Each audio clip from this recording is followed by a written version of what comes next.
Most people would say that the social problem with blindness is the blindness itself, the fact that a person cannot see. And we in the National Federation of the Blind don't feel that blindness itself is the problem. It's the misconceptions and the stereotypes and all the misinformation around blindness that create the problem. If the world overall was more aware of the non-visual techniques that blind people use to do things, then we would be able to smash a lot of these misconceptions. So as a social problem, it stems most like other social problems when you're dealing with minorities. It's based out of ignorance and preconceived misconceptions of a person's capacity based on a characteristic. And that's what we think blindness is. It's one of the many characteristics that I have. I'm an African American, I'm middle-aged, I'm tall, but I'm blind. So it's one of those many characteristics that I can use to describe myself. But neither of those characteristics define my capacity.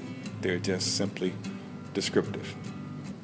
Federation is an empowering organization that has helped me realize that I can do more for myself as an independent blind person.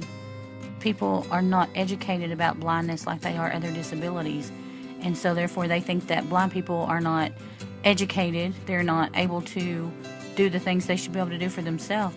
I believe the NFB has done more for the blind than any other organization out there, and they help people become independent blind people, which is the most important thing.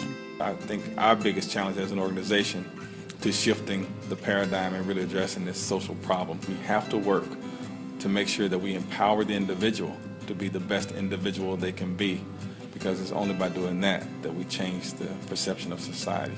We have to adopt a different standard and all reach to achieve that standard so that we can be positive reflections on the next blind person.